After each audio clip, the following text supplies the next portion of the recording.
Cette histoire de convention collective, c'est essentiel pour tous les salariés et c'est essentiel particulièrement pour des salariés qui changent 20 fois de patron dans l'année.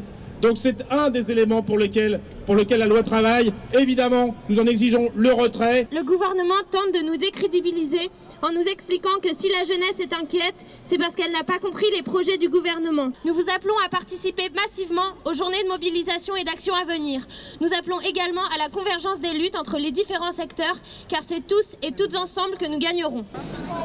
Hier, on avait l'intention et l'autorisation des gens du théâtre, si je ne me trompe pas, et je crois que je ne me trompe pas, de faire notre AG à l'intérieur. Et puis finalement, quand nous sommes arrivés, ça a été empêché, on n'a pas pu rentrer, toute la place était encerclée, les gens ont été gazés, frappés. Les gens qui devaient partir, qui sont à l'intérieur, puisqu'il y a des gens qui occupent le théâtre de manière tout à fait pacifique et qui donc devaient partir pour que le spectacle ait lieu ce soir, du coup ne sont pas partis. Là, je t'ai connu à l'époque, t'étais bien plus marrant. Hein. T'as changé.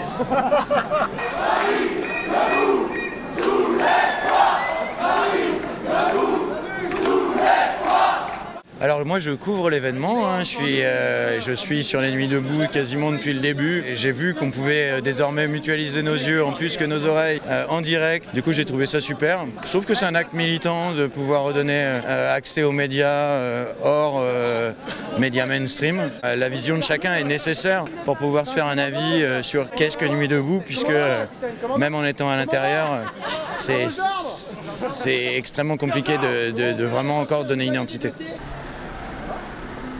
Les instructions, c'est aucune nourriture ne rentre. Désolé. J'avais pas de nourriture tout à l'heure, mais voilà. D'accord, ok. Voilà. Désolé, monsieur. On essaie de faire passer de la nourriture, a priori, donc on ne veut rien nous laisser passer. C'est-à-dire qu'on a des camarades qui sont là depuis lundi soir et qui manquent de nourriture et on aimerait donc la faire passer. Et a priori, il y a des ordres comme quoi il est inutile d'insister, donc on va aller rejoindre nos camarades sur la place. Voilà, ok. Donc vous laissez les sacs là et je vous garantis qu'on va leur apporter. Non, attendez, donnez les sacs, on les apporte, merci.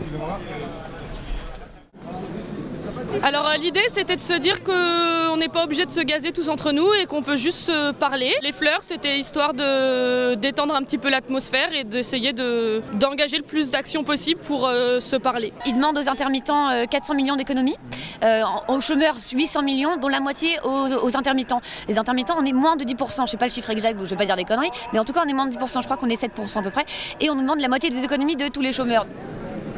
Ils sont prêts, les gens entre 25 et 35-40 ans, ils sont prêts à gérer le pays sans ces vieux.